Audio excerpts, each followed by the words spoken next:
This is an iHeart podcast. Guaranteed human.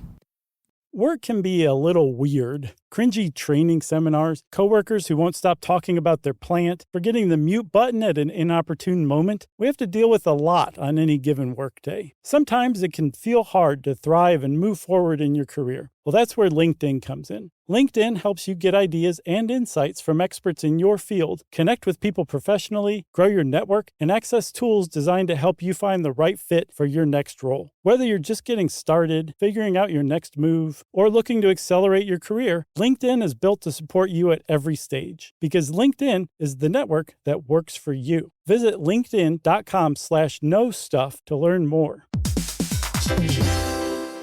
Dell PCs with Intel Inside are built for the moments that matter, for the moments you plan and the ones you don't. Built for the busy days that turn into all-night study sessions, the moment you're working from a cafe and realize every outlet's taken. Yeah, the times you're deep in your flow and the absolute last thing you need is an auto update throwing off your momentum. That's why Dell builds tech that adapts to the way you actually work. Built with a long-lasting battery so you're not scrambling for the closest outlet, and built-in intelligence that makes updates around your schedule, not in the middle of it. That's right. They don't build tech just for tech's sake. They build it for you. Find technology built for the way you work at Dell.com/Dell PCs.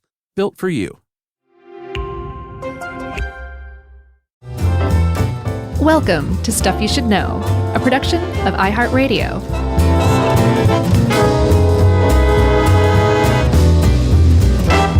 Hey, and welcome to the podcast. I'm Josh, and there's Chuck, and Jerry's here too, and this is Stuff You Should Know. Another linguistic, fantastic, gigantic edition. Divisive. I guess. Really, though, I mean, if you're standing up against the use or overuse of the word like, just take your head out of the hole and look around and see other things that are really worth your time and effort and attention and energy. Yeah. We've gotten the random email here and there. And like you said, we're talking about the word like, not as in, like you said, although we're going to cover all the, supposedly proper uses. Yeah. Also, we're going to accidentally use like or unconsciously use it. And this is going to be a really confusing episode. Yeah, because it's how people talk for the most part. And it's not just young girls, as we'll see. That's True. Sort of a sexist thing to think and a misnomer. We all do it generally, unless you are one of those people who thinks that it debases the human language and speech, and you have taken a real stand against it. Godspeed if that's the hill you want to die on. But like, it ain't mine. No. Some people get so into it, they throw cow's blood on people on the street when they use the word like. So, Chuck, let's talk about the word like itself. Okay. Because there is like plenty of, oh my God, I just did it. There is plenty of good usage or accepted usage of it that's not controversial at all, Sure. Which makes sense because it's been with us for a really long time. Apparently, like goes all the way back to Old English. That's some old English, right? 8-ball, 800. Yeah. And there's a word called geliched. And I looked it up. It is liched, even though you'd think it was liched, Litch. That's how it's pronounced. But it's spelled Gelic, gelich. And Old basically, English. yeah. And basically it meant with the body. Lich meant body. Really, it meant corpse. So that was the literal meaning of geliched. Right. So practically speaking, geliched meant with the body of, and then eventually kind of similar to. Mm-hmm. And then over time, because language changes, thank goodness we don't speak Old English anymore. Geliched, that's even hard to say on its own. That was shortened to just LIC, which I guess would just be lich. Yeah. And by then it had lost the connection to corpse and body and became the root of the word like, as in similar to. Yeah. Isn't that fascinating? It originally meant corpse, and it meant related to the corpse. Then it meant to with the body of or similar to, and then just similar. Boom, bam, bomb. I love it. And for a long, long time, it was used in Old English like as a suffix. Mm-hmm. And then that carried over like FOLCLIC would have been, I guess, folkleicht. Mm-hmm. Sounds German, like folk-like, in other words, folksy. But then, Americans started using it like, Josh looks angry like, or that person is saint-like. And sometimes we still use it like that. But in general, we came up with ly to stick on the end of a word to make it an adverb. And so we got words like slowly and saintly instead of saint-like and slow-like. Yeah, so ly seems to have evolved into an abbreviation for like. It still means the same thing. We just say it differently. It's abbreviated. Yeah. Mm-hmm. The verb to like means like to be pleasing or sufficient, right? Sure. Originally, it operated in reverse. Dave helped us with this, by the way. Great job, Dave. But if you liked something, it wasn't expressed as you like it. It was that the thing you likes you. Mm-hmm. There's an example from the Two Gentlemen of Verona Shakespeare play where one character says to another, "The music likes you not," which means you don't like the music. Yeah. And then eventually everybody was like, "We sound insane talking like this," and made it the way that it should be, which is how we say it today, which would just be, "You don't like the music?" Yeah. There was other weird usages back then that have all since sort of gone away. Things earlier, I guess up through the 17th century, you could say liker or likest. No. Like could use almost or nearly, as in like that play was so boring, I like to fell asleep, like I almost fell asleep. I like that. Yeah, that's a good one. And then I believe in about the mid-19th century, which was a pretty late on the scene usage, was feel like I feel like going bowling, as in I'm in the mood to go bowling. I should have said that likes me. Right. The bowling likes you. Yeah. So since this has been around, just for probably close to 1,000 years, maybe more, Old English is around for a while. It's like has evolved, but as far as words go, it's really, really evolved, and it's still evolving before our very eyes. But over the years in modern English, some widely accepted, grammatically correct uses of like have come about. Only 5. Yeah, don't even try to go beyond that. Yeah, there are supposedly only 5 as a verb, obviously, meaning to enjoy. Mm-hmm. I don't think we have to explain that. As a noun, like here is a list of my likes. Right. Yeah. Oh, okay. My turn. Similar to, which is kind of like of the body, the original version of like. Mm-hmm. That's a preposition. So like you smell like a wet dog. Or there's an example in here. That looks like your spatula. What situation would that arise in? A chef cooking competition. I guess so. Where it was stolen by the evil chef. Yeah. And that the looks friend, like your spatula, Josh. like the yours. wingman friend chef is like, that looks like your spatula. Yeah. Okay, we figured it out. I feel better now. We figured it out. What else? Conjunction, replacing as, like my dad always said, don't bother me for advice. Oh, sorry. I was getting personal. Like Josh always said, never trust family. Right. Exactly. The famous quote. Okay, so those are the ones. Oh, there's one more as a suffix. Like, remember we said saintly or something like that. Uh-huh. Like still hangs around in some cases. Like you wouldn't say that guy's innocent approach to nature is very childly. It's childlike. Yeah. But isn't that interesting that they mean the exact same thing, but you could use one in one instance, but not in another. They're not just interchangeable. I love that. Yeah, and childlike is not childish. 2 different things there, too. Exactly. But there's no such thing as childly, I think, is my larger point. Sure. That's pretty much the point of the entire podcast, really. Yeah, and my point is childlike is wonderful and childish is awful. True that. We should do one on ish. That's a good one. I looked it up. I wondered if that came from lich or lich, and it doesn't. It's an even older word, I think, that means from the country of or the origin of. So you would be Georgia-ish. Yeah, and now people, even my own daughter the other day, I asked her something, and she went, ish, Yeah. It'd be worth one for sure down the road. Maybe a shorty. Okay. Shortish. A short-like episode. Should we? A shortly episode. Should we take a break, Lee? Surely. Okay. Let's do that now. Very interesting.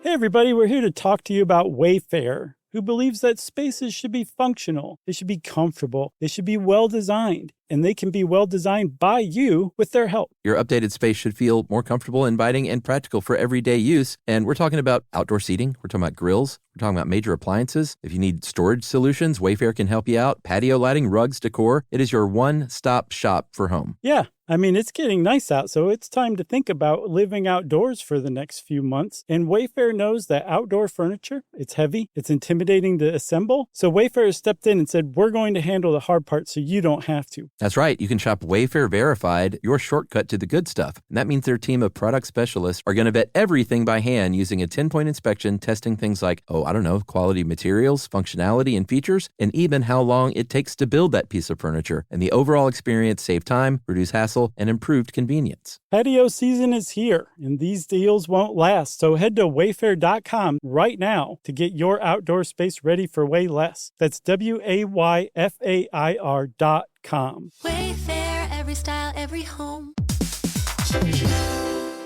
Dell PCs with Intel Inside are built for the moments that matter, for the moments you plan and the ones you don't. Built for the busy days that turn into all-night study sessions, the moment you're working from a cafe and realize every outlet's taken. Yeah, the times you're deep in your flow and the absolute last thing you need is an auto update throwing off your momentum. That's why Dell builds tech that adapts to the way you actually work. Built with a long-lasting battery so you're not scrambling for the closest outlet, and built-in intelligence that makes updates around your schedule, not in the middle of it. That's right. They don't build tech just for tech's sake. They build it for you. Find technology built for the way you work at Dell.com/Dell PCs. Built for you. Everyone knows winter is the real mess maker. You don't need WeatherTech floor liners for summer unless you hit the beach and half the beach ends up back in your car, or the campsite dirt ends up in your trunk. Then you'd want a cargo liner, or a road trip goes sideways, lemonade spills, ketchup goes rogue, ice cream drips. Yeah, you'd be pretty happy about those WeatherTech seat protectors. So just to be clear, as the mud you're inevitably going to step in this summer, you don't need WeatherTech unless you plan on doing summer. Visit WeatherTech.com today.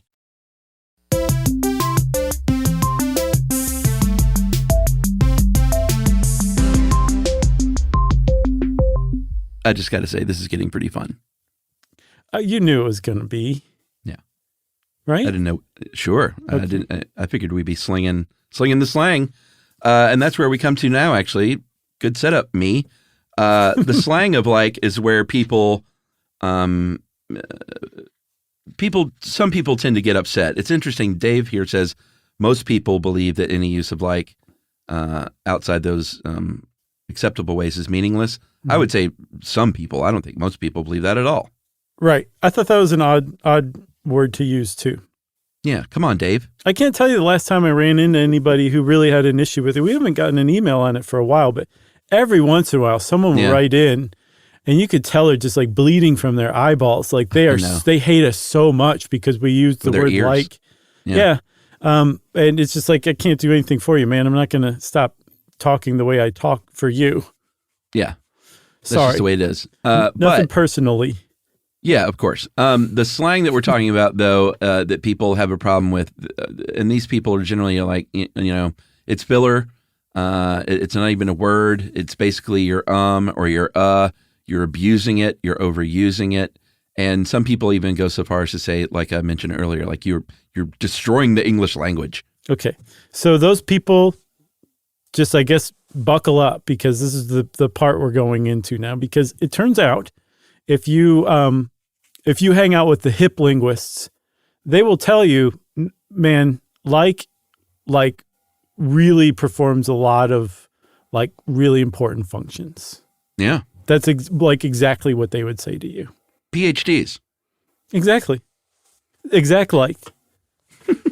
So Dave wrote up a little script. Do you want to play guy number 1 or guy number 2? I would like to be guy 2.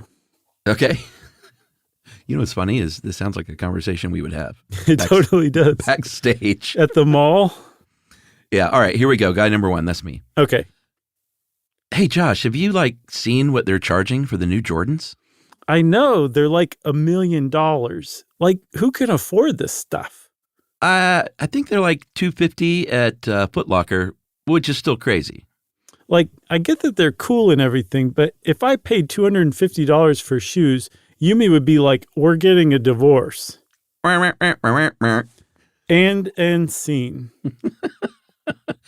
So we're going to break this down. And I thought this is a pretty good way for Dave to go about this. So hats off to Dave. But we're going to break this down because every single use of the word like in that dramatic scene that we just portrayed for everyone. Mm-hmm. Wonder why our TV show got canceled. They all have a use. They all have a function, and those functions even have names. Yeah, it's true. And it's not like they made up these names for like. They said these terms, these different kinds of grammatical usage that make up a lot of slang, especially in American spoken English. That's very important. We're talking almost exclusively here about spoken English. Yeah. That like fills some of those already established compartments. All right. So what's first? The first is the way that I think most people who deride what they focus on the most, which is called a quotative, technically a quotative complementizer.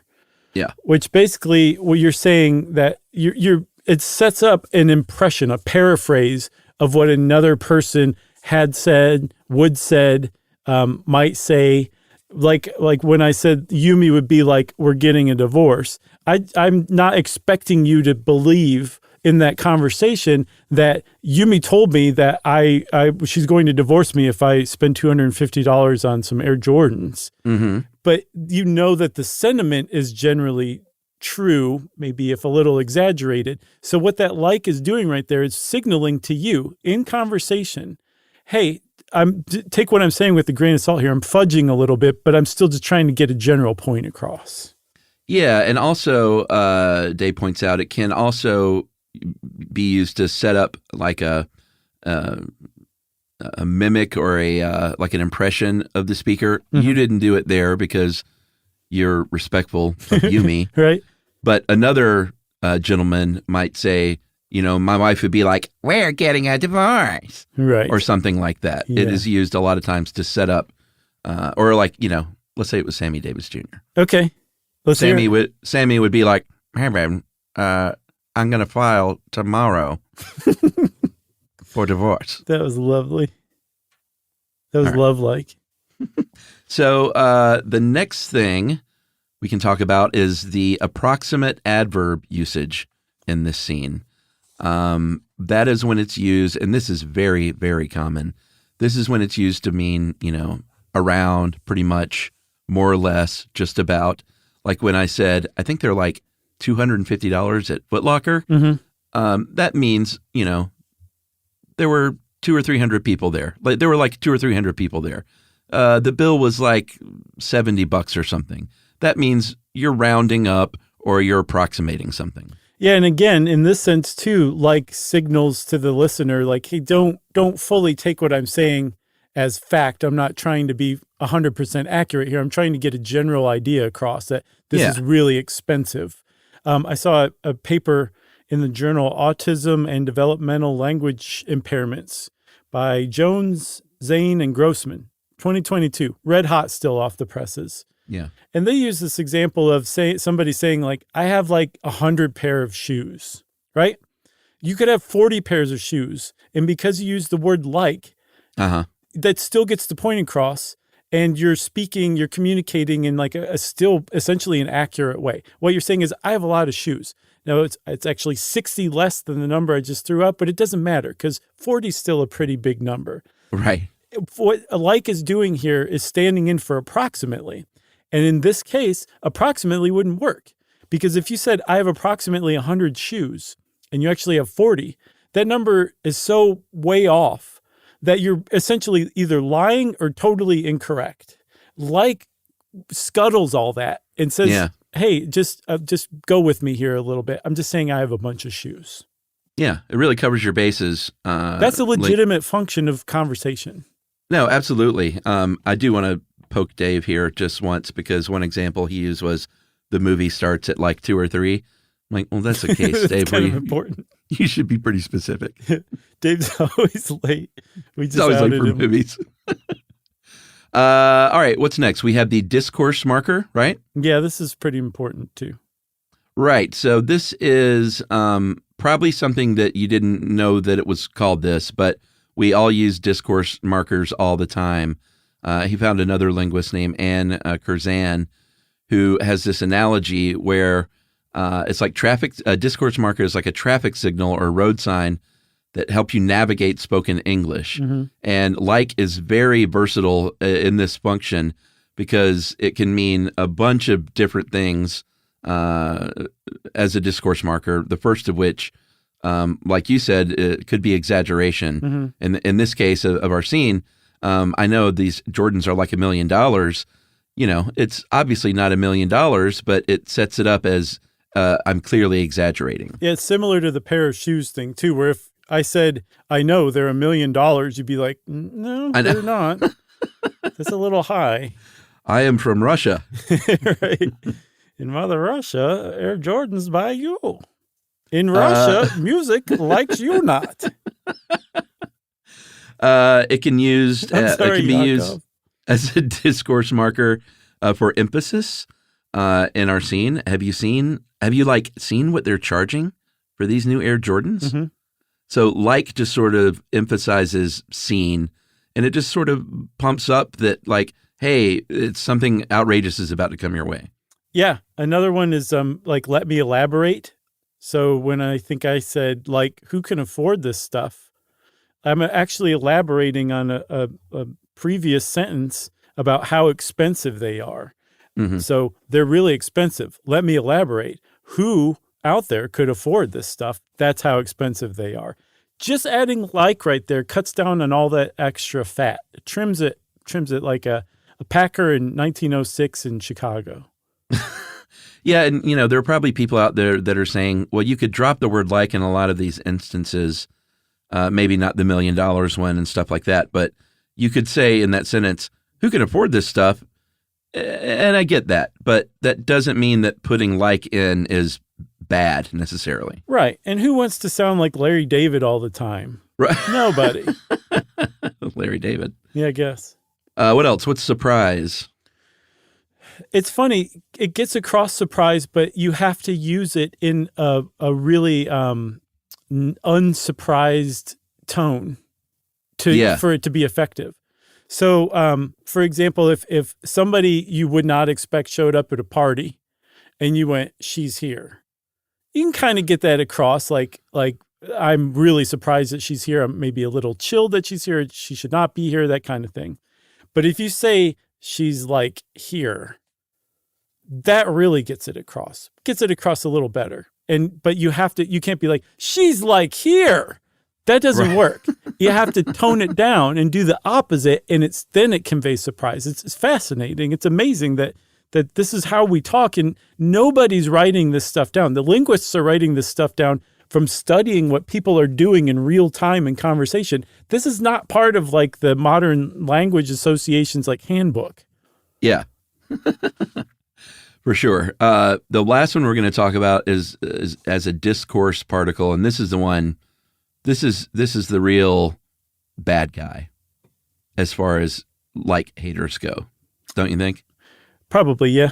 I think this is this is the one that people will say is clearly just inserted in there as filler.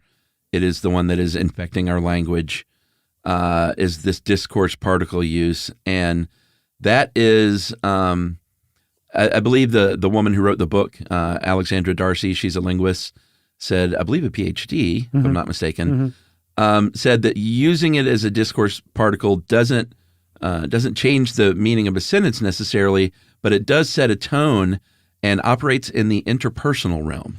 Exactly.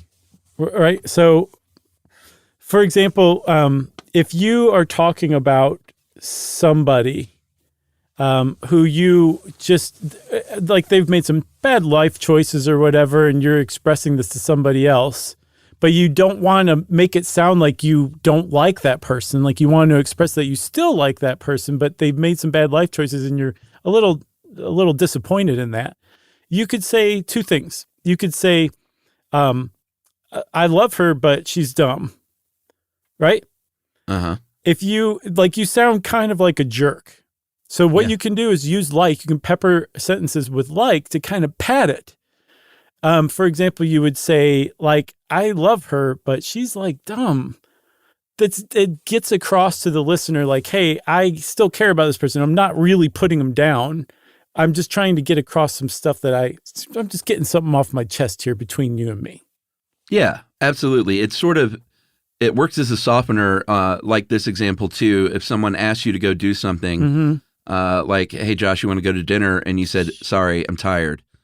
That's like, oh, well, Josh clearly doesn't want to have dinner with me. Correct. But if you said, sorry, I'm just like really tired, then that just softens things.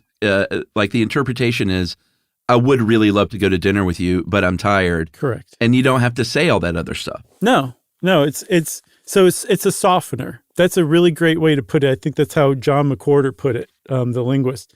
And it also works in reverse too, because it acts as a shielding, right? You're shielding the other person's feelings by adding those likes. You're saying like, I don't dislike you.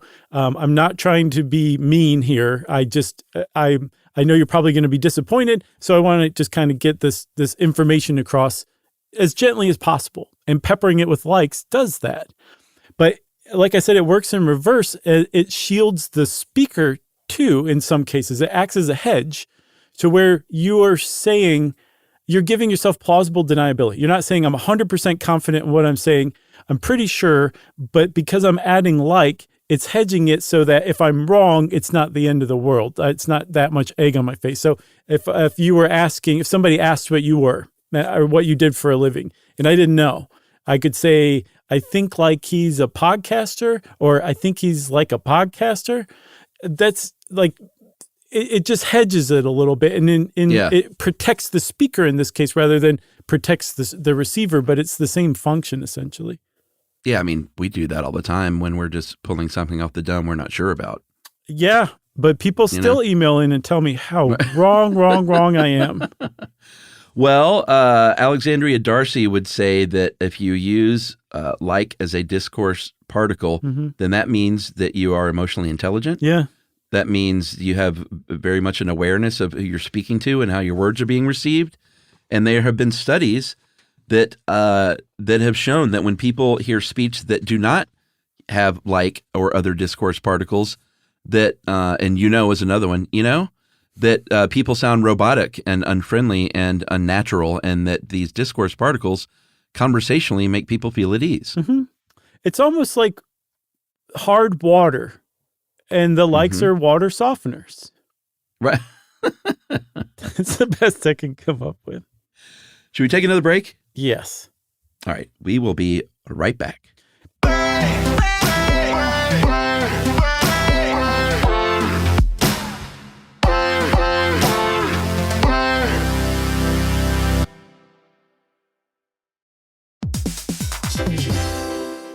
Dell PCs with Intel Inside are built for the moments that matter, for the moments you plan and the ones you don't. Built for the busy days that turn into all-night study sessions, the moment you're working from a cafe and realize every outlet's taken. Yeah, the times you're deep in your flow and the absolute last thing you need is an auto update throwing off your momentum. That's why Dell builds tech that adapts to the way you actually work. Built with a long-lasting battery so you're not scrambling for the closest outlet, and built-in intelligence that makes updates around your schedule, not in the middle of it. That's right. They don't build tech just for tech's sake. They build it for you. Find technology built for the way you work at Dell.com/Dell PCs.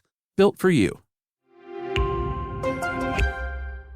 Everyone knows winter is the real mess maker. You don't need WeatherTech floor liners for summer unless you hit the beach and half the beach ends up back in your car, or the campsite dirt ends up in your trunk. Then you'd want a cargo liner or a road trip go sideways. Lemonade spills, ketchup goes rogue, ice cream drips. Yeah, you'd be pretty happy about those WeatherTech seat protectors. So just to be clear, as the mud you're inevitably going to step in this summer, you don't need WeatherTech unless you plan on doing summer. Visit WeatherTech.com today. Spectrum Business keeps businesses of all sizes connected seamlessly with fast, reliable internet, advanced Wi-Fi, phone, TV, and mobile services. That's right. And Spectrum Business offers 100% U.S.-based customer support 24/7 to help you stay up and running. And they offer tailored connectivity solutions with packages built for your business budget. Yeah, so it's no wonder millions of business owners rely on Spectrum Business to keep them connected. Visit spectrum.com/business to learn more. Restrictions apply. Service is not available in all areas.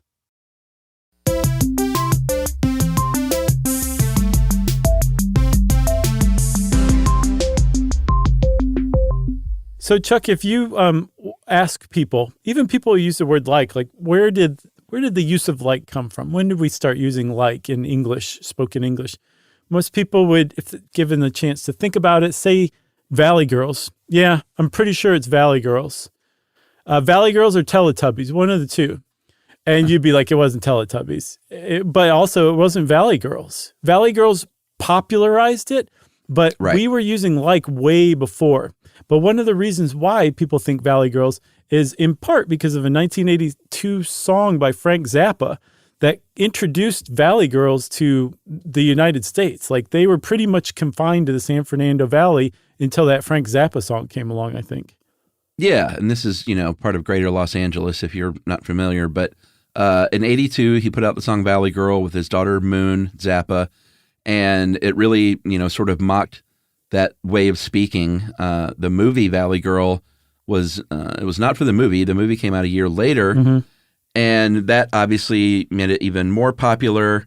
Other movies like Fast Times at Ridgemont High, and then later in the 90s with Clueless, which brought other terms that a lot of people hate, like whatever and as if. But like you said, these things really popularize it. It didn't invent it, and we know it because there's actual proof if you go back even just a little while and look at history of in the 1950s and 1960s with the beats and the hep talk or jive talk, bebop. They were saying like crazy and writing it in their books. It was all over the place. Yeah. So Dave gives some examples of bop talk or jive talk or jazz talk. Crazy was one. We use that a lot. Cool. The Tops, that reminds me of Mel Torme. Gone, as in Gone Girl. Dig, hip. And then he includes et cetera, which I didn't realize was bop talk. I thought that was Latin. That's funny. You almost got me. But they would use the word like a lot. Like, that cat is like crazy. Or, like he is so square. Or like I was really grooving. They used it basically in the exact same way, approximate adverbs, discourse markers, and discourse particles. Right. The same way Valley Girls in the 80s used it, and the same way people of all stripes use it today. Yeah, and if you were into jazz at the time, you were probably somewhat familiar with bop talk, but it filtered into the Beats, who kind of introduced it to an even wider audience in the United States. Like it pops up here or there and On the Road from Jack Kerouac. Sure. So we know at least as far back as the Beats, and probably before that with jazz musicians in the 40s, like was used in the same slangy way that we use it now, multiple ways we use it now.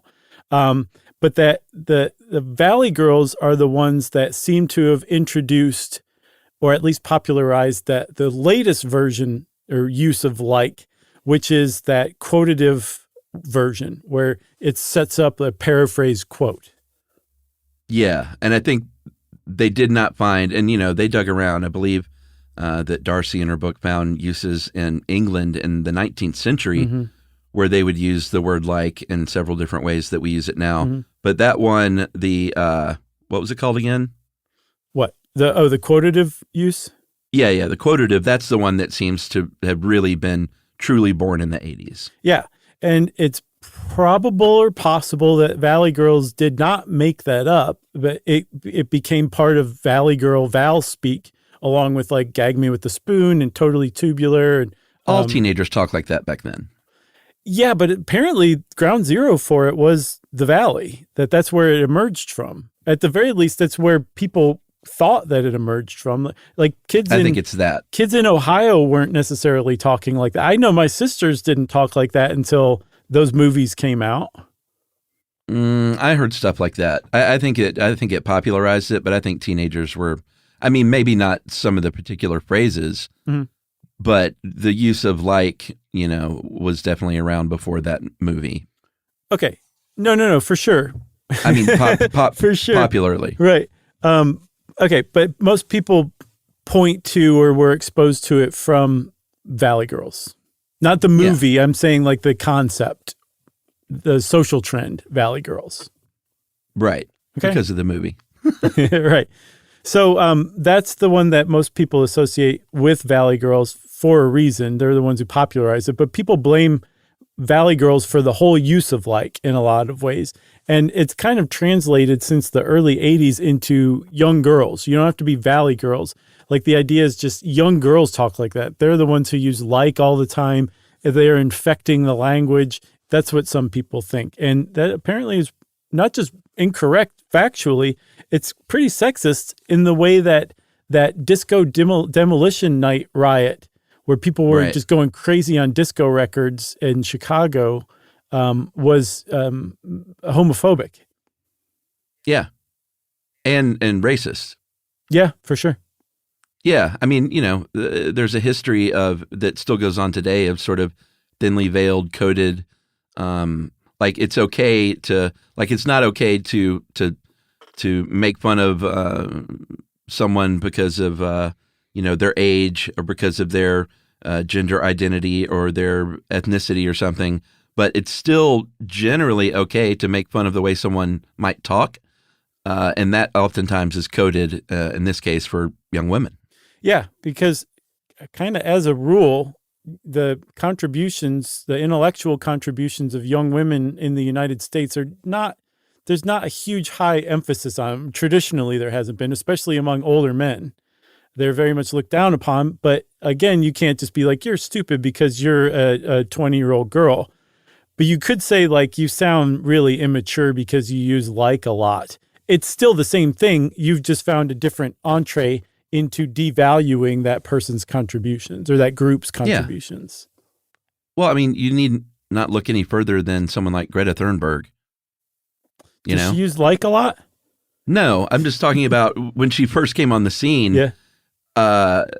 Sort of all you heard about was like, oh, this young girl. She's a rabble rouser. I think it's said, generally derisively by a lot of people, generally older men in politics for sure. Sure.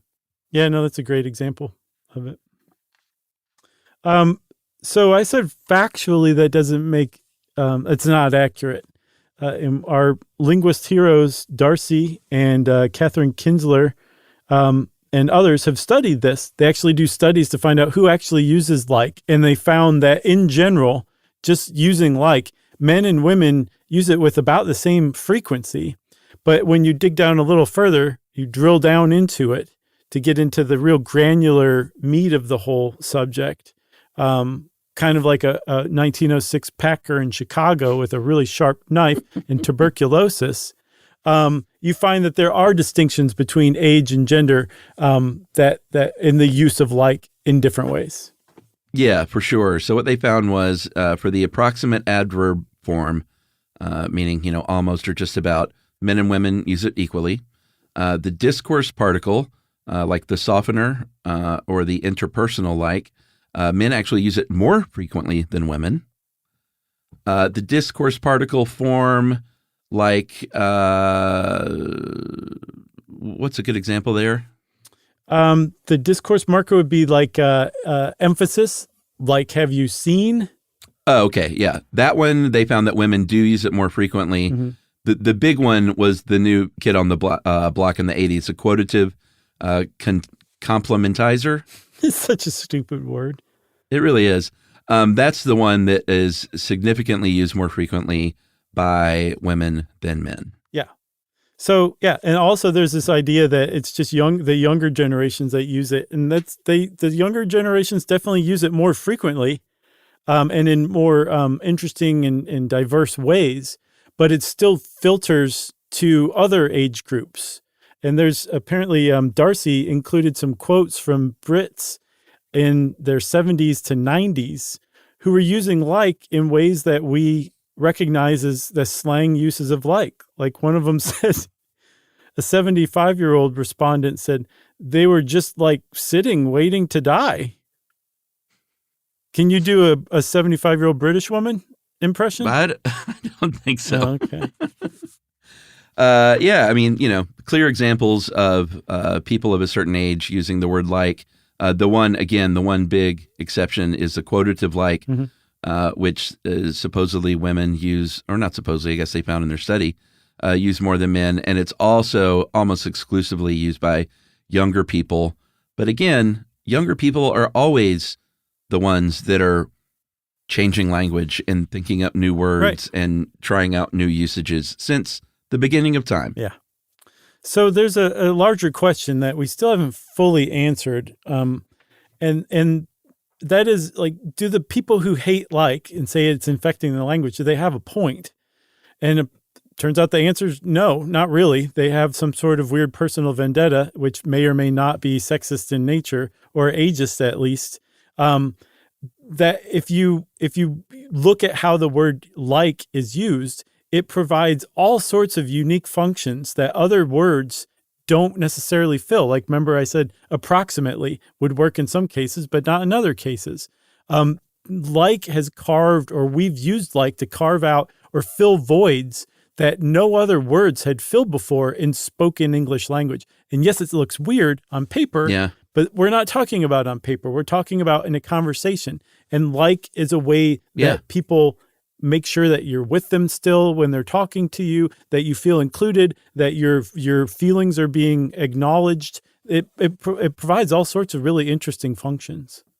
It does. And in short, it's just the way people talk generally. Yes, for sure. All right.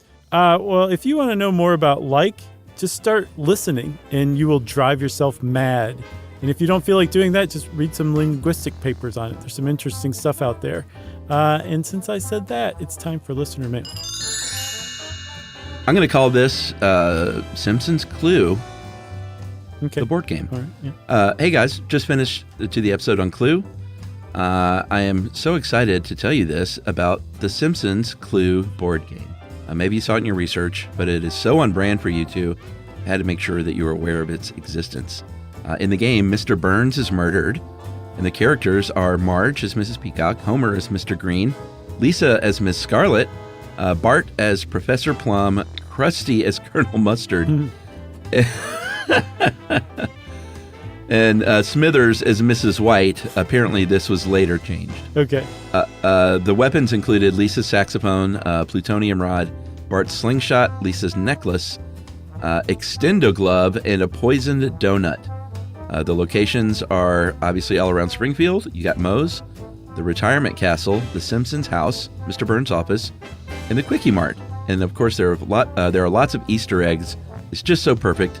As a kid that religiously watched the Simpsons reruns every night, getting Simpsons Clue was the best birthday present I could think of, and the only version I have ever had. Thank you for all the hours of entertainment and third wheeling to your conversations, or I guess fourth wheeling with Jerry. I love you guys. That is from Margaret Niehoff. Thanks, Margaret. That was a great email. I really feel the urge to go out and buy the Simpsons Clue. Totally. If you want to subliminally act upon us in some sort of way that hopefully is helpful, like getting us to want to buy a really great board game like Margaret did, you can get in touch with us too. Send us a very nice email to stuffpodcast@iheartradio.com. Stuff You Should Know is a production of iHeartRadio. For more podcasts from iHeartRadio, visit the iHeartRadio app, Apple Podcasts, or wherever you listen to your favorite shows.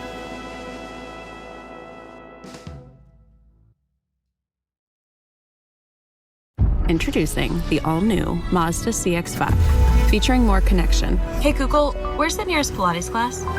Safety that has your back. More discovery on the scenic routes. More passion in the details. And more control in changing weather. The all-new Mazda CX-5. More to move every side of you.